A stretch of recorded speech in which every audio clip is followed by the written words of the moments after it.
जय श्री सीताराम।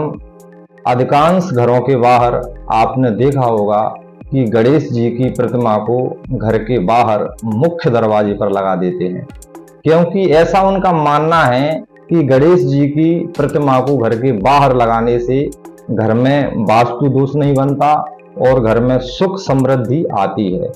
और जिन किसी सज्जन का अगर दक्षिण मुखी मकान है तो आप ये 100% मानिए कि गणेश जी को बाहर लगना ही लगना है। अब आप कल्पना करिए और सोचिए, आप क्या गणेश जी हमारे घर के चौकीदार हैं जो आपने उनको बाहर लगा दिया है? गणेश जी विघ्न विनायक हैं और रिद्धि सिद्धि के स्वामी हैं। जब रिद्धि सिद्धि के स्वामी बाहर रहेंगे तो क्या ऐसे घरों में रिद्धि सिद्धि रहेंगी? आप जरा सोचिए। वास्तु शास्त्र में घर के बाहर मांगलिक चिन्ह लगाने का विधान है। मांगलिक चिन्हों में आते हैं जैसे स्वास्तिक है, शुभ लाभ है, रिद्धि सिद्धि आप लिख सकते हैं सिंदूर से, अधिकांश आपने देखा होगा। शंख चक्र है, ये मांगलिक चिन्हों में आते हैं।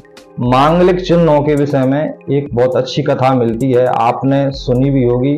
रामचरितमानस में सुंदर कांड में जब श्री हनुमान जी महाराज जी जब लंका में गए थे तो उन्होंने विभीषण का घर देखा। भवन एक पुन दीक सुहावा, हरि मंदिर तहाँ भिन्न बनावा, रामायुध अंकित गृह शोभा वर्ण न जाए। क्योंकि विभीषण के घर पर उन्होंने मांगलिक चिन्ह देखा, रामायुध, क्योंकि वह धनुष और चक्र थे, तो समझ गए कि एक किसी सज्जन का घर है।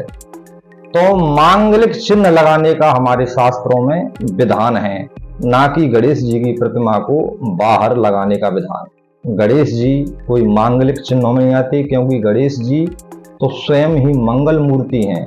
उनका स्थान हमारे घर के भीतर होना चाहिए, बाहर नहीं।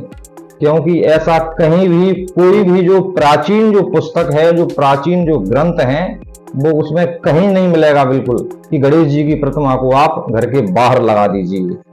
बहुत बड़े बड़े जो मंदिर हैं, मंदिरों के बाहर वो एक बात अलग है गणेश जी, लेकिन हम घर के बाहर गणेश जी की प्रतिमा को नहीं लगा सकते। ये घोर अपराध है और अशास्त्रीय है।